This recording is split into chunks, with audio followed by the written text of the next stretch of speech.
अच्छा, now starting with the first question. ठीक है, the first question is कि वो कह रहा है कि ये फॉर्मूला है.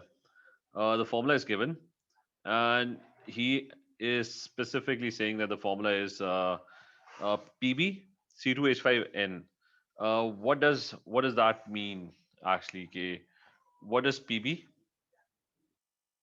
अच्छा, PB and C2H5 bracket N. अच्छा, what that means is कि with one PB there's going to be NC2H5. वो नंबर चाहिए हमें, ठीक है. If N is 4 तो इसका मतलब है कि C2H5 would be 4. N5 होगा तो C2H5 5 होंगे, ठीक है. Now the question, so this is the ratio. The ratio is कि 1 PB is going to have how many C2H5s, ठीक है. N की वैल्यू हमें नहीं पता कि एक PB के साथ कितने अटैच्ड हैं. तो उसे एक रेशियो दिया हुआ है कि 0.026 moles are combined with 0.104 moles of C2H5 groups. तो आपको ना पीबी और C2H5 का के मोल्स की क्वांटिटी पता है. So 0.026 are combined with 0.104. मुझे था क्या तरीका था, how did you find whole number ratios? इनका रेशियो आपस में होल नंबर्स में क्या होगा? आप क्या करते हो? How do you find whole number ratio? दोनों में जो छोटा है उसको पिक करते हो और दोनों को उसी नंबर से डिवाइड कर देते हो. It would be 0.026 and this would be divide by 0.026. बताओ क्या वैल्यू आ रही है?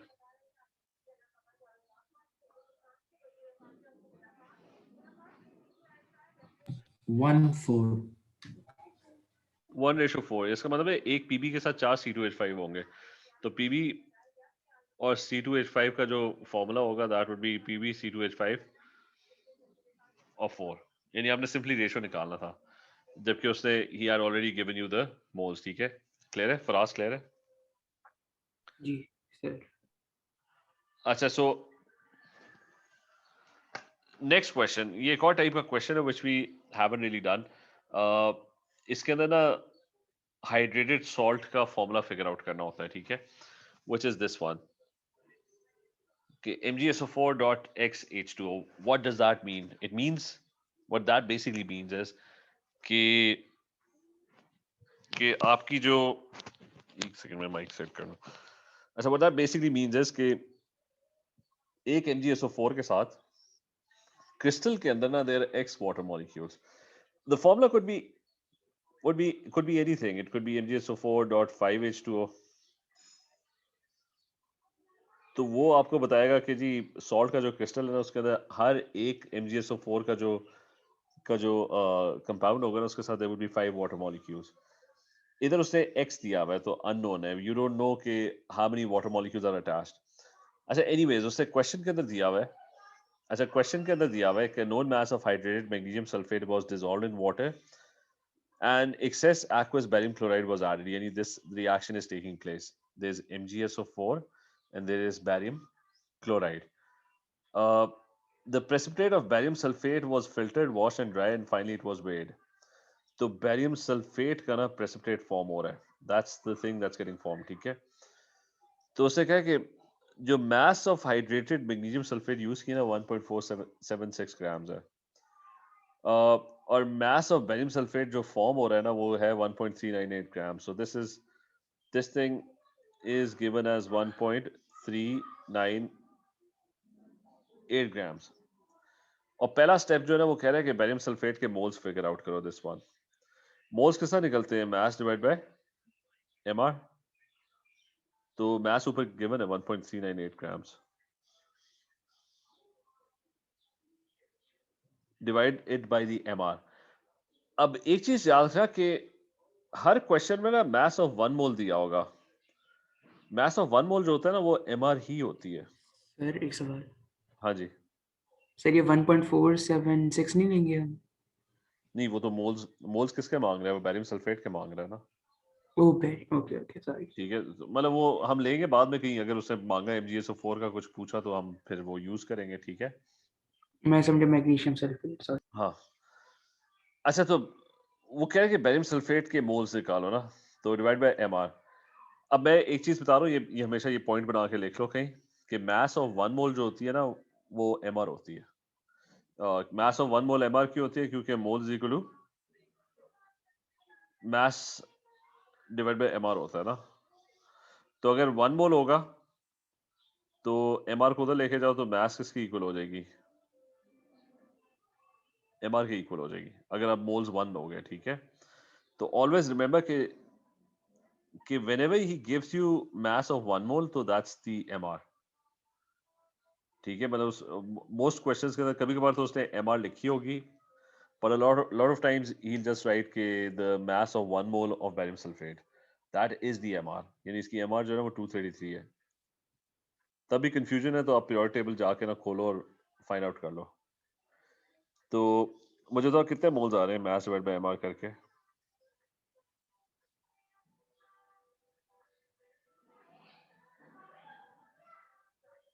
Six into 10 raised to minus 2. 6 into 10 raised to power minus 3. अच्छा -3 मोल्स आए हैं.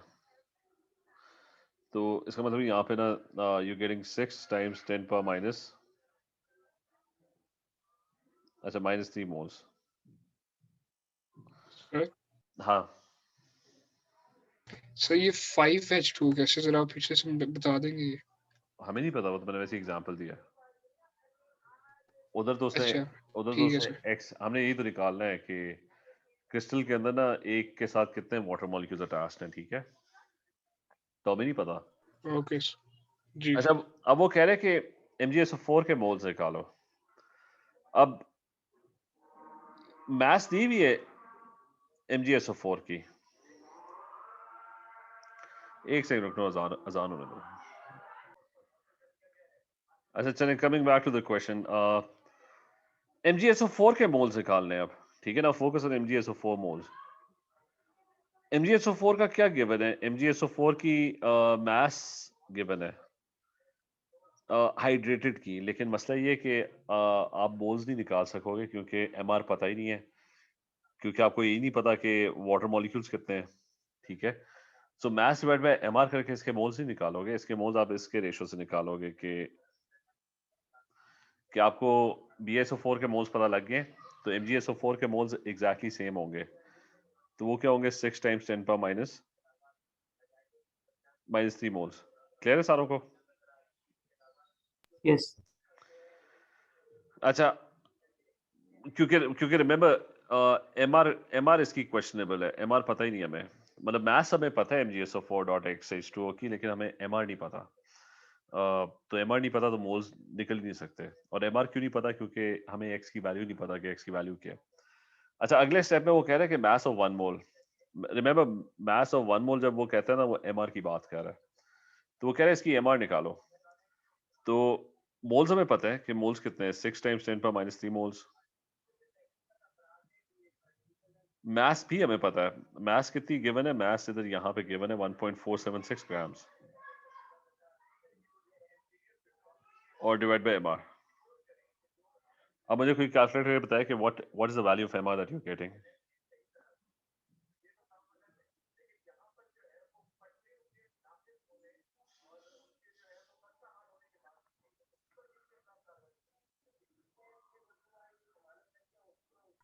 सर MR क्या है? वही तो निकालना है तुम्हें. तीन 246. कितना? 246.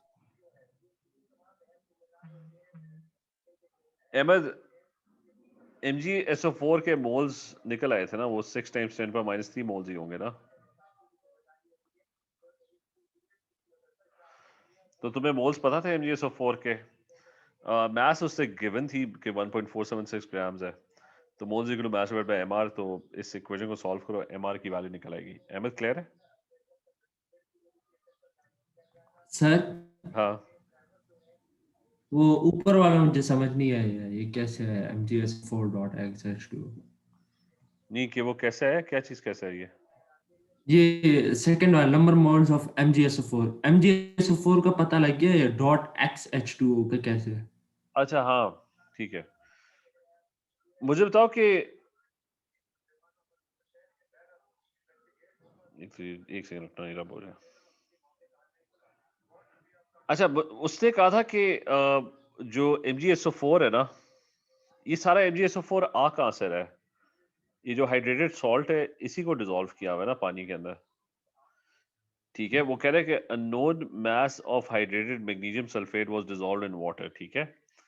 तो MgSO4.XH2O को ना उसने पानी में मिक्स किया है। पानी में जब मिक्स किया तो MgSO4 एक्वस बन गया। माज ये क्लियर है? जी सर। तो दोनों के मोल्स का रेशो क्या होगा? एग्जैक्टली सेम नहीं होगा कि अगर आप एक MgSO4.XH2O डिसॉल्व करते हो पानी में तो MgSO4 एक्वस कितने बनेंगे? एक ही बनेगा ना। जी सर। तो अगर इसके MgSO4 एक्वस के 6 टाइम्स 10⁻³ मोल्स आते हैं तो वो 6.6 इंटू 10⁻³ मोल्स ये जो हाइड्रेटेड क्रिस्टल्स हैं इनको डिसॉल्व किया होगा तो आए होंगे ना, ठीक है। सही है सर, समझ आया। तो इसलिए वो उसके मोल्स और इसके मोल्स एग्जैक्टली सेम है क्योंकि ये वाले मोल्स जो हैं वो इधर से ही आए हैं, इसको डिसॉल्व करने से आए हैं। अच्छा एनीवेज द लास्ट पार्ट है कि हमें एमआर पता लग गई है, वो 246 है और फिर वो कह रहा है कि MgSO4 की एमआर जो है वो तो 120 है। हमें पता है कि ये जो पूरी चीज है ना इसकी एमआर 246 है, मतलब द होल ऑफ इट। अच्छा फिर उसने क्वेश्चन में दिया हुआ है कि जो MgSO4 है ना ये 120 है, दिस इज 120। तो बाकी ये XH2O की मास कितनी होगी फॉर्मूले में, मतलब ये अगर 120 है टोटल 246 है, 246 126। तो ये वाला पार्ट जो होगा ये 126 होगा ना। अब मुझे बताओ 126 Yes. लाने के लिए कितने वाटर मॉलिक्यूल्स होने चाहिए? H2O जो होता है ना वो 1 + 1 + 16 यानी 18 होता है। तो मैं 18 को कितने मतलब कितने वाटर मॉलिक्यूल्स होंगे तो 126 बनेगा? 7। तो x की वैल्यू 7 होगी, ठीक है। अच्छा खैर दिस क्वेश्चन में फिर से एक दफा ना एक क्वेश्चन रिपीट करो, इतना मुश्किल नहीं है, वर्किंग हमने थोड़ी कॉम्प्लिकेटेड कर दी है। क्वेश्चन में सिंपल ये था कि उसने बैरियम सल्फेट की ना सबसे पहला काम है उसने बैरियम सल्फेट की मास दी थी कि 1.398 ग्राम्स बैरियम सल्फेट प्रोड्यूस हुआ है। तो अगर मास पता है डिवाइड बाय एमआर करो। एमआर उससे दी हुई थी mass of 1 mole of barium sulphate MR है, तो आपने एमआर से डिवाइड किया, इसके मोल्स निकाल लिए। इसके मोल्स पता लगे तो आपको MgSO4 के भी मोल्स पता लग गए जो कि कहां से आ रहे हैं, इससे आ रहे हैं। तो 6 इंटू 10⁻³ मोल्स हमें पता लग गया कि इतना क्रिस्टल डिसॉल्व हुआ होगा। तो हमें इसके मोल्स पता लग गए कि MgSO4 इज 6 टाइम्स 10⁻³। इस क्रिस्टल की मास दी हुई थी और इसके मोल्स भी हमें पता है, तो हमने फिगर आउट कर लिया एमआर कि जी इसकी जो एमआर होगी ना 246 होगी। और फिर आखिरी स्टेप में उसने दिया हुआ था कि इस पूरी चीज की एमआर 246 है। ये वाला जो पार्ट है ना MgSO4 वाला पार्ट दैट्स 120, तो जो वाटर होगा वो फिर 126 होगा, तब जाके 246 बनता है। और फिर उसके हिसाब से आप हिसाब लगा लो कि x की वैल्यू क्या होगी, वो फिर 7 वाटर मॉलिक्यूल्स होंगे तब जाके 126 बनेगा, ठीक है। ये सारों को क्लियर है? मुर्तजा क्लियर है? जीनियर इज दिस क्लियर? जी सर ये पीछे समझा दें। नहीं पूरा या एंड वाला? एंड ये 126 वाला यस सर। पर ये पार्ट तो क्लियर है ना कि MgSO4 के जो क्रिस्टल्स हैं उनके मोल्स इतने होने चाहिए 6 टाइम्स 10⁻³ मोल्स, ठीक है। एमआर तक क्लियर है कि हमें एमआर पता लग गई थी क्योंकि मोल्स हमें पता थे। मास उसने क्वेश्चन में दी हुई थी कि हाइड्रेटेड सॉल्ट की मास कितनी है 1.476, तो एमआर हमने निकाल ली थी, ठीक है। एमआर क्लियर है ये? जी सर ये क्लियर। तो 246 इस पूरी चीज की एमआर है ना, इन सारों को ऐड अप करो तो 246 आना चाहिए। तो उसने उससे बिल्कुल पिछली लाइन में लिखा हुआ है कि मास ऑफ 1 मोल यानी इसकी एमआर जो है ना वो 120 है, यानी इन सारों को टोटल करो तो 120 बनता है। और टोटल करके देख लो, इट्स 24 + 32 + 16 टाइम्स 4, ठीक है। तो वो 120 ही बनता है।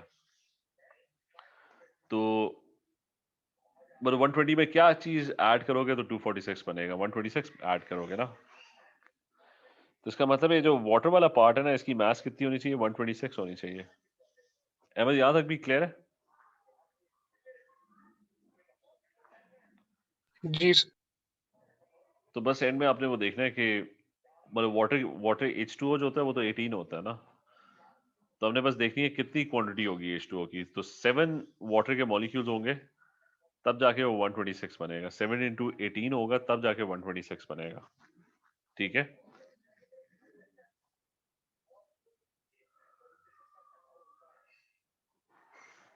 क्लियर है? 7 वाला बता देंगे फिर से। 7 हमें कैसे पता कि 7 लिखना है? अच्छा, मतलब ये तो पता है ना कि वाटर मॉलिक्यूल्स कितने x है, वाटर मॉलिक्यूल्स की मास कितनी होती है, 18 होती है, क्योंकि जी। ऑक्सीजन 16 होता है और हाइड्रोजन 1 होता है। ठीक है, तो हमें ये पता है कि ये सारा मिला के ना 126 होना चाहिए। तो हम्म, 126 को 18 से डिवाइड करो तो आंसर क्या आता है, 7। तो इसका मतलब है 7 वाटर मॉलिक्यूल होंगे। ठीक है, और अच्छा चलो नेक्स्ट वन। ये क्वेश्चन इंटरेस्टिंग है। वो कह रहे हैं कि 3 possible equations possible for the thermal decomposition of sodium hydrogen carbonate. पहली वाली भी हो सकती है, दूसरी वाली भी हो सकती है, तीसरी वाली भी हो सकती है। ठीक है, तो the experiment was carried out to determine which one of the above is the correct equation. तीनों में से आपने फिगर आउट करनी है कौन सी करेक्ट है। तो वो कह रहे हैं known mass of sodium hydrogen carbonate was heated for 10 minutes, it was then cooled and Wade.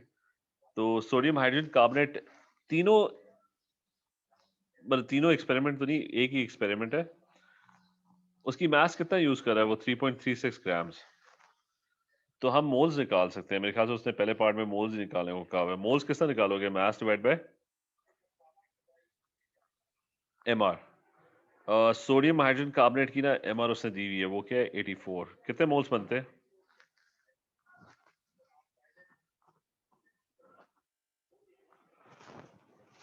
0.04। Exact? Yes. अच्छा, so you are getting 0.04 moles. अब हमें पता नहीं है कि कौन सा रिएक्शन में से सही है। हो सकता है पहला वाला सही हो, तो उसमें 0.04 मोल्स, राइट। हो सकता है दूसरा वाला ठीक हो, या फिर हो सकता है तीसरा रिएक्शन ठीक हो।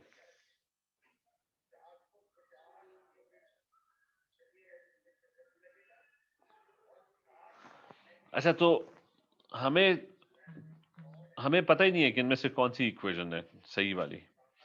अच्छा, लेकिन let's say the first equation, ठीक है, लेट्स से ये इक्वेशन है 1, number 2, number 3। Let's say first वाली इक्वेशन ठीक है, तो रेशो क्या है, 2:1 है ना। तो 0.04 मोल्स कितने सोडियम ऑक्साइड प्रोड्यूस करेगा, 0.02 moles, right.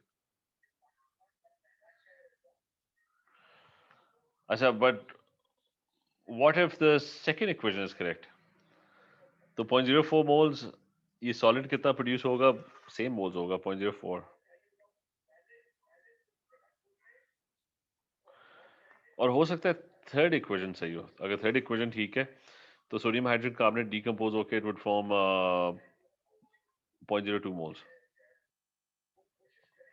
According to the ratio 2:1। ठीक है, right now we don't know which equation is the correct one, तो हमें कोई आइडिया नहीं है। तो अब जो रेजिड्यू है ना, जो सॉलिड है जिसको वो कह रहे हैं रेजिड्यू, वो इन तीनों में से ना कोई भी हो सकता है। और उसने बताया हुआ है कि मास ऑफ रेजिड्यू बताया हुआ है, कितना बताया हुआ है, 2.12 ग्राम्स। तो पहले पार्ट में वो कह रहे हैं कि अगर रेजिड्यू Na2 हो तो मोल्स ऑफ Na2O बताओ। कि अगर फर्स्ट इक्वेशन करेक्ट है तो मोल्स निकालने हैं। मोल्स क्या होते हैं, मास डिवाइड बाय एमआर। मास हमारे पास 2.12 ग्राम्स है। सोडियम ऑक्साइड की एमआर कितनी है, 62। कितने मोल्स बने, 0.034।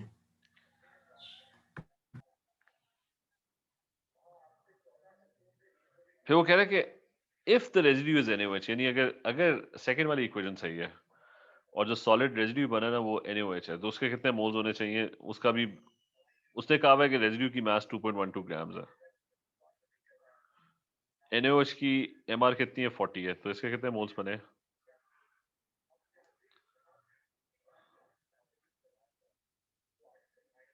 0.053।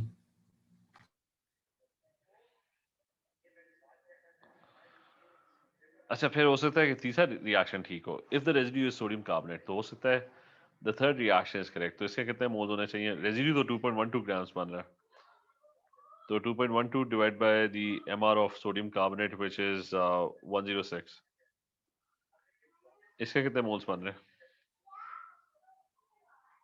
0.02. अच्छा, तो इसके मोल्स बन रहे हैं 02. 0.02 मोल्स। अब हमने देखना है अगले पार्ट में, वो कह रहे हैं कि डिड्यूस करो कि इन तीनों में से कौन सी इक्वेशन करेक्ट है। अब उसने कहा हुआ था, नाउ लिसन केयरफुली, उसने कहा हुआ था कि रेजिड्यू जो है ना वो 2.12 ग्राम्स बन रहा है। तो जब हमने अज्यूम किया ना कि रेजिड्यू सोडियम ऑक्साइड है, तो हमारे पास मोल्स कितने आ रहे थे? 0.34, जबकि अकॉर्डिंग टू द इक्वेशन आने कितने चाहिए? 0.02 आने चाहिए। तो इसका मतलब है फर्स्ट इक्वेशन करेक्ट नहीं हो सकती, क्योंकि अगर फर्स्ट इक्वेशन करेक्ट होती और आप 3.36 ग्राम सोडियम हाइड्रोजन कार्बोनेट जो कि 0.04 मोल्स बन रहे हैं, तो सोडियम ऑक्साइड के मोल्स आने कितने चाहिए? 0.02 आने चाहिए, जो कि हमारे पास नहीं आ रहे। तो इसका मतलब है इक्वेशन नंबर 1 जो है वो करेक्ट है ही नहीं, क्योंकि हमारे एक्सपेरिमेंट में 0.034 मोल्स आ रहे हैं। ये बात समझ आई?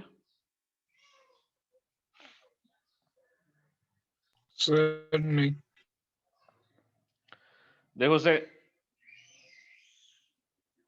3 रिएक्शंस दिए हुए ना, और तीनों का नहीं पता इन तीनों में से कौन सी इक्वेशन करेक्ट है। यानी ये एक ऐसा क्वेश्चन है जिसके अंदर हमें पता ही नहीं है कि इक्वेशन कौन सी करेक्ट है। 3 डिफरेंट इक्वेशन है, लेकिन हर दफा जो सोडियम हाइड्रोजन कार्बोनेट यूज हो रहा है ना, उसके मोल्स हमें पता है कि वो 3.36 ग्राम्स है, और उसे कहा है जो रेजिड्यू बन रहा है ना वो 2.12 ग्राम्स बन रहा है।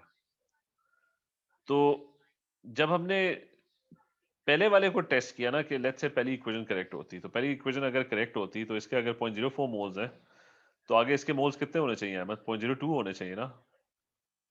क्लियर है यहाँ तक? जी, यस सर। तो फिर जब हमने रेजिड्यू को उसकी एमआर से डिवाइड किया, तो हमें पता लगा कि हमारे पास तो 0.034 मोल्स आ रहे हैं। तो इसका मतलब है ये मोल्स जो है उस पहली इक्वेशन के साथ तो मैच नहीं कर रहे। मतलब आने, अगर पहली इक्वेशन करेक्ट होती तो 0.02 आता ना, according to the ratio. ML clear है? हाँ जी सर। लेकिन जब हमने सोडियम ऑक्साइड के मोल्स निकाले 2.12 divide by the MR of sodium oxide, तो हमें पता लगा कि हमारे पास तो कुछ और आ रहा है नंबर। हमारे पास तो 0.034 आ रहा है, जो कि नहीं आना चाहिए था। तो इसका मतलब हमारी जो पहली इक्वेशन है उसके जो रेशियोज हैं और जो भी इक्वेशन बनी हुई है वो है ही गलत। ठीक है, that's not the correct equation. ठीक है, बाकी में भी क्लियर है? मास क्लियर है? जीनियर, इज दिस जी क्लियर? सर। अच्छा, फिर सेकंड इक्वेशन पे आ जाते हैं कि what if the residue is NaOH। तो इसका मतलब हम सेकंड इक्वेशन को टेस्ट आउट कर रहे हैं कि अगर सेकंड इक्वेशन ठीक है, तो अगर हम 0.04 मोल्स ऑफ NaHCO3 यूज करेंगे, तो अकॉर्डिंग टू द रेशियो इसके मोल्स एग्जैक्टली सेम आने चाहिए, 0.04 ही आने चाहिए। लेकिन जब हमने रेजिड्यू की मास को NaOH की एमआर से डिवाइड किया, we found out we got 0.053 moles, जो कि दोबारा गलत है। मतलब इक्वेशन जो है वो सजेस्ट कर रही है कि 0.04 आने चाहिए, हमारे पास कुछ और आ रहे हैं। तो दैट मीन्स सेकंड इक्वेशन भी ठीक नहीं है। अच्छा, फिर हमने अज्यूम किया कि लेट्स अज्यूम कि वो जो रेजिड्यू है ना वो सोडियम कार्बोनेट है, तो हमने 2.12 ग्राम्स को डिवाइड बाय सोडियम कार्बोनेट की एमआर किया, तो हमारे पास 0.02 मोल्स आ रहे हैं, जो कि एग्जैक्टली सेम आ रहे हैं। जो इक्वेशन कह रही थी वही आ रहे हैं कि अगर 0.04 मोल सोडियम हाइड्रोजन कार्बोनेट को रिएक्ट करोगे ना, तो यू विल गेट 0.02 मोल्स। तो जो थर्ड इक्वेशन है ना वो हमें एग्जैक्टली वही दे रही है जो हमने मास डिवाइड बाय एमआर करके निकाला है। तो इसका मतलब है थर्ड इक्वेशन बिल्कुल आपका जो डेटा है ना उसके साथ मैच कर रही है। थर्ड इक्वेशन जो है ना आपकी जो रिजल्ट है ना उसके साथ जा रही है। क्लियर है ये? अहमद क्लियर है? फराज, माज, जी मुर्ता क्लियर है? जी सर। जी तो बस एंड में उसने कहा हुआ है कि कौन सी इक्वेशन करेक्ट है, तो थर्ड वन करेक्ट है, क्योंकि जो मोल्स इक्वेशन कह रही थी ना वही मोल्स आ रहे हैं। मतलब इक्वेशन कह रही थी कि 0.02 मोल सोडियम कार्बोनेट बनना चाहिए, तो जब हमने मास को divide by MR of sodium carbonate किया तो हमारे पास वही मोल्स आए एग्जैक्टली। ठीक है, अच्छा दिस वन वो कह रहे हैं कि 6 ग्राम्स। अच्छा पहला काम इसी मोल्स ऑफ HCl निकालो। तो ऊपर देखो कि HCl कितना यूज हुआ है, वॉल्यूम गिवन है और कंसंट्रेशन भी गिवन है। तो C इंटू V करो तो क्या होगा, C इज 2 इंटू V करो तो वो 40 डिवाइड बाई 1000 है।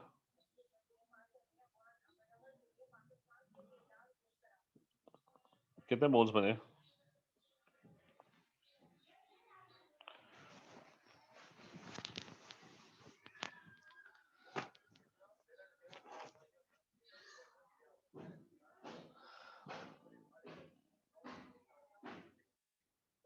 किसी ने किया? इसका 0.08 अच्छा इसका मतलब है HCl के जो मोल्स है 0.08 है।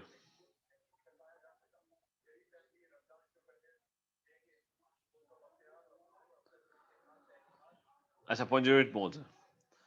फिर वो कह रहे हैं मोल्स ऑफ COCl2 फॉर्म्ड, तो 2 HCl 1 COCl2 बनाते हैं, तो दैट मींस उसके मोल्स जो होंगे वो हाफ होंगे अकॉर्डिंग टू द रेशियो 0.04 मोल। ठीक है, तो वो आंसर आ गया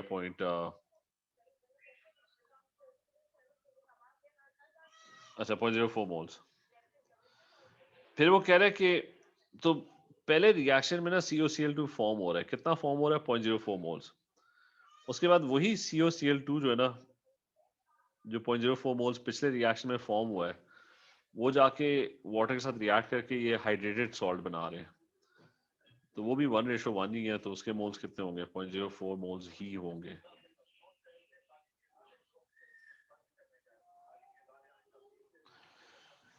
यानी पहले रिएक्शन में 0.04 मोल्स बने COCl2, सेकेंड रिएक्शन में वही मोल्स जो है ना वो वाटर।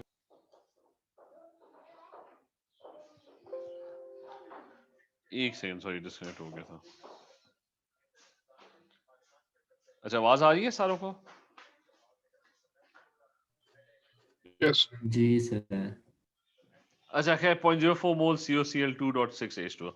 फिर ये मास ऑफ 1 मोल MR दी हुई है, तो मैक्सिमम यील्ड वो उसने ग्राम से मांगी है। मैक्सिमम यील्ड का मतलब है कि थ्योरेटिकल होता है, ठीक है। तो मास निकालो, मास कितनी होगी? Moles multiplied by MR, it would be 0.04 multiplied by the MR which is 238। Remember maximum yield का मतलब यील्ड नहीं होता, ठीक है। मैक्सिमम यील्ड जो होती है वो जो आप कैलकुलेशन कर रहे हो ना, और उससे जो आंसर आ रहा है वही मैक्सिमम यील्ड होती है। तो इज आस्किंग कि इसकी मैथ्स निकालो। तो मोल्स मल्टीप्लाइड बाय MR क्या वैल्यू आ रही है?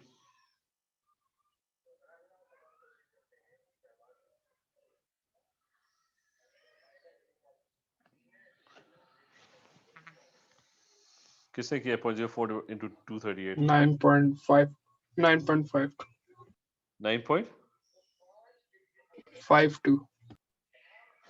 अच्छा 9.52 ग्राम्स। फिर वो कह रहे हैं कि शो करना है कि कोबाल्ट कार्बोनेट एक्सेस में, कोबाल्ट कार्बोनेट डाला कितना था? ये ऊपर 6 ग्राम्स डाला था। ये जो the first thing that was added was cobalt carbonate. यहाँ पे ये कोबाल्ट कार्बोनेट है, ठीक है। वो कह रहे हैं कि 6 ग्राम्स शो करना है कि ये एक्सेस में। तो पहले तो number of moles of HCl use value from above. तो मोल्स ऑफ HCl यूज कितने? 0.08।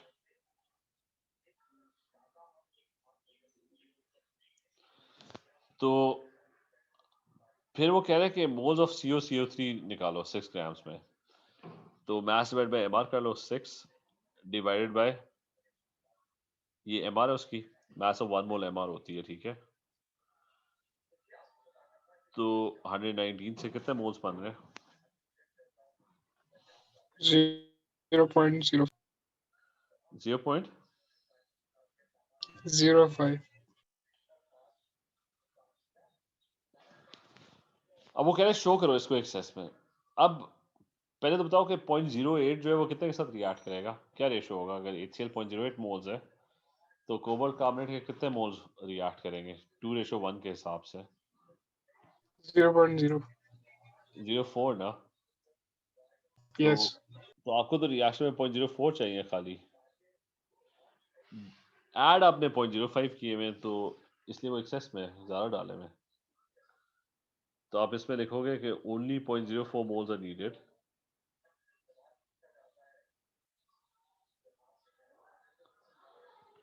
तो 0.05 मोल्स जो आपके 6 ग्राम में आ रहे हैं ना, that's more than the required amount.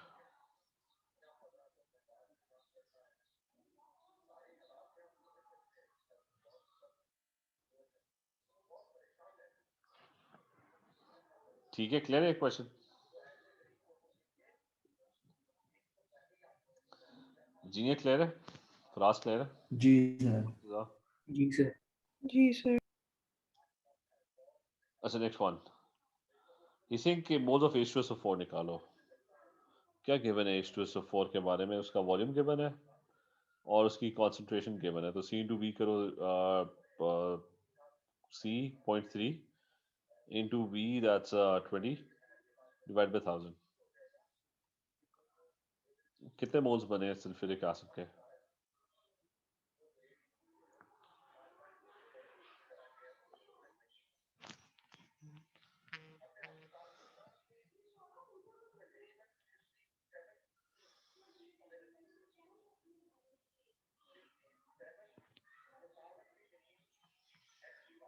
-1.2 into 10 to the power -3. 1.2 times 10 raised to power -3। ठीक है, यानी H2SO4 के मोल्स हमें पता लग गए। तो अच्छा, वो कह रहे हैं कि NaOH के ना ऐड किए 40 cm³ और उसकी भी कॉन्सेंट्रेशन गिवन है, तो उसके भी मोल्स निकालो। क्या होगा?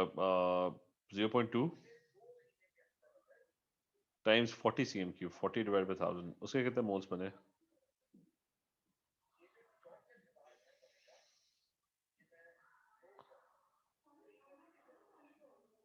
-8 into 10 raised to power -3.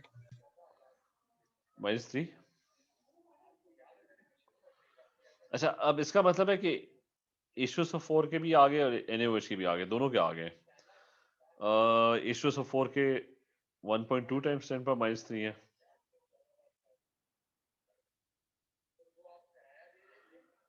और NaOH के 8 टाइम्स 10 पर -3 है।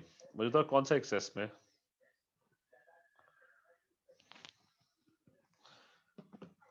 और ये कंफर्म है मेरे ख्याल से, ये मुझे गलत लग रहा है। पहले वाला गलत है सर। पहला वाला क्या है? मैं कैलकुलेटर खोल लूं। 6 मल्टीप्लाई 10 to raise power -3।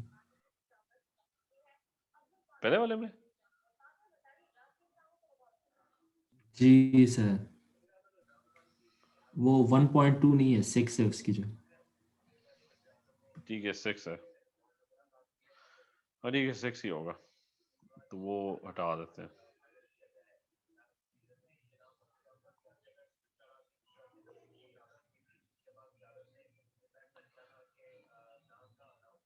अच्छा, 6 टाइम्स 10 पर -3, राइट? मुझे बताओ कि इन दोनों में से कौन सा एक्सेस में? वो शॉर्टकट मैंने क्या बताया था कि कौन सा एक्सेस में, कौन सा रिक्वायर्ड अमाउंट से ज्यादा डला हुआ है, वो किसना फाइंड आउट करते थे? एक मैंने शॉर्टकट बताया था, किसी को याद है शॉर्टकट क्या था? कि इसके मोल्स को पकड़ो, इसके रेशियो से डिवाइड कर दो, इसके मोल्स को पकड़ो, इसके रेशियो से डिवाइड कर दो। किसका बड़ा नंबर आ रहा है दोनों में?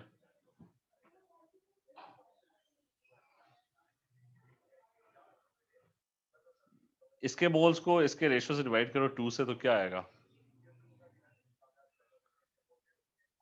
4 आ जाएगा, 4 टाइम्स 10 पर -3। इसके मोल्स Yes. को जी इसके रेशियो से डिवाइड कर दोगे तो 6 टाइम्स 10 पर -3, तो ये बड़ा नंबर आ रहा है ना, इसका मतलब है ये एक्सेस में। और मतलब रेशियो लगा के भी देख लो कि 2:1 है ना, तो 8 जो है वो कितने के साथ रिएक्ट करेगा? सिर्फ 4 के साथ। 6 तो चाहिए ही नहीं है। 2:1 के हिसाब से 8 वुड रिएक्ट विद 4, नॉट 6। ये क्लियर है? जी सर। सर 8 माइनस 3 बड़ी वैल्यू नहीं है? नहीं, वो हम करते थे, तरीका ये था कि आप दोनों को उनके रेशो से डिवाइड करते थे और फिर देखते थे बड़ी वाली कौन सी है। तो इसको तुमने 2 से डिवाइड करना है इसके रेशो से,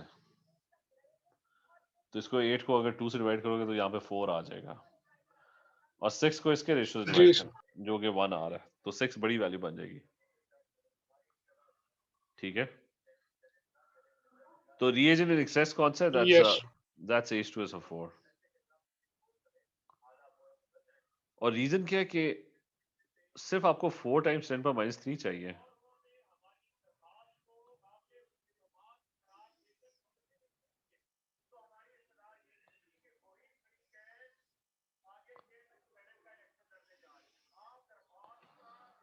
ठीक है, सो ओनली 4 टाइम्स 10 पर -3 मोल्स आर नीडेड। तो 6 टाइम्स 10 पर -3 चाहिए नहीं थे। ठीक है, क्लियर है सारों को? फराज, मुर्तजा, जीनी, इज दिस क्लियर? जी सर। अच्छा, फिर वो कह रहे हैं कि पीएच क्या Yes, होगा? sir. अच्छा, फिर वो कह रहे हैं कि पीएच क्या होगा लेस देन 7। कौन सी चीज एक्सेस में डाली हुई है? एसिड, सल्फ्यूरिक एसिड जो है वो एक्सेस में है ना, तो इसका मतलब है सल्फ्यूरिक एसिड बच जाएगा रिएक्शन के बाद भी। तो अगर वो रिएक्शन के बाद भी सल्फ्यूरिक एसिड बचा हुआ पड़ा हुआ है तो आपका फाइनल मिक्सचर क्या होगा? एसिडिक होगा, क्योंकि क्योंकि सल्फ्यूरिक एसिड तो बच गया रिएक्शन के अंदर। मतलब सॉल्ट और वाटर तो बन गया लेकिन बीच में बचा हुआ सल्फ्यूरिक एसिड भी पड़ा हुआ है। ठीक है, ये भी क्लियर है सारों को? अहमद क्लियर है? फराज?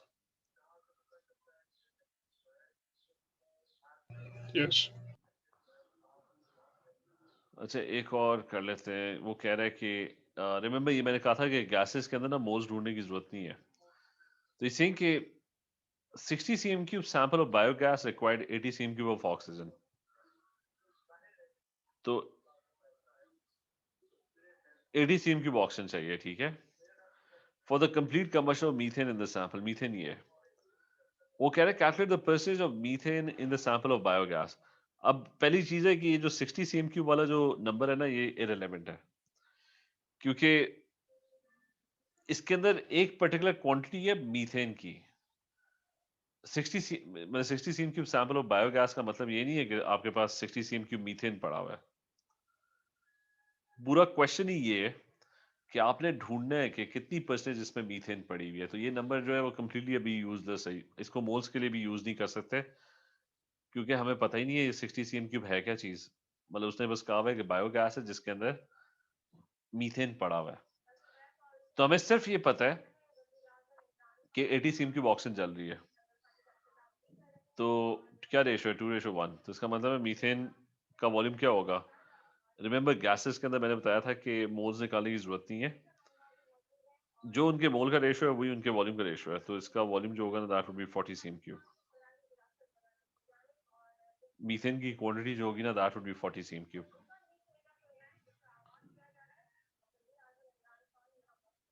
ठीक है, is this clear? Mass clear है? फराज, जीनियर, is this clear? Yes sir. Yes, sir. अच्छा, तो रिमेंबर दिस, ये हमने ना गैसेस के थोड़े से क्वेश्चंस किए थे उसमें पिछली वर्कशीट में। उसके बाद आई टोल्ड यू कि गैसेस के अंदर ना मोल्स निकालने की जरूरत ही नहीं पड़ती, जो उनका वॉल्यूम का रेशो है वही उनके मोल्स का रेशो है। तो 80 cm³ would react with 40 cm³। इसका मतलब है बायोगैस में मीथेन की परसेंटेज क्या है, कि बायोगैस कितनी यूज की थी? 60 cm³ टोटल बायोगैस यूज की थी, जिसके अंदर 40 cm³ सिर्फ मीथेन है। तो परसेंटेज क्या होगी कि 60 में से सिर्फ 40 मीथेन है। परसेंटेज क्या बनती है?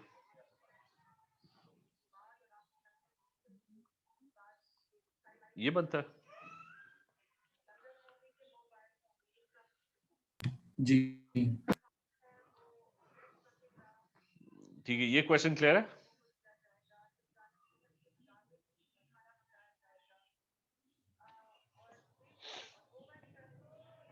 Yes sir. सर एग्जैक्टली नहीं समझ। देखो, उसने कहा था 60 cm³ बायोगैस है ना, तो हमें नहीं पता ये 60 cm³ है क्या, क्योंकि बायोगैस का नहीं पता। बायोगैस में 1000 किस्म की इंप्योरिटीज होंगी। ठीक है, तो क्वेश्चन ये था कि परसेंटेज निकालो मीथेन की in the sample of biogas. तो उसने कहा हुआ था कि बायोगैस रिएक्ट कर रही है तो 80 सीएम क्यूब ऑक्सीजन के साथ रिएक्ट कर रही है, तो हमें पता लग गया कि अगर ऑक्सीजन 80 सीएम क्यूब है तो मीथेन कितना होगा 40 सीएम क्यूब। यहाँ तक अहमद क्लियर है? 2:1। Yes sir. तो वो मीथेन थी आई कहाँ से थी? वो 60 सीएम क्यूब बायोगैस में से आई थी ना, यानी इसके अंदर 20 सीएम क्यूब कुछ और पड़ा होगा, 40 सीएम क्यूब मीथेन है, क्योंकि 40 सीएम क्यूब तो कंफर्म हो गया ना कि 80 सीएम क्यूब ऑक्सीजन के साथ 40 सीएम क्यूब मीथेन ही रिएक्ट करेगी। ये भी क्लियर है?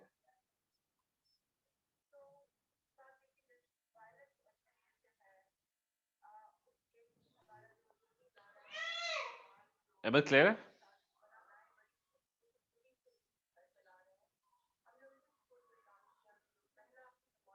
Yes sir. तो बस एंड में ना परसेंटेज निकालनी थी, और दैट्स अबाउट इट। ठीक है, बाकी क्वेश्चंस फिर हम नेक्स्ट टाइम करते हैं। ठीक है, सारों ने कोशिश करनी है वो जो मैंने असाइनमेंट दी है वो कंप्लीट करो। ठीक है, और उस पर अपलोड कर देना जितने भी क्वेश्चंस हो सकते हैं, सारी ही करने, फिर हम पेपर ठीक डिस्कस है। कर लेंगे। चले ओके, ये फिर नेक्स्ट टाइम कंटिन्यू करते हैं। मेरे ख्याल से एक और क्लास इस पे होनी चाहिए।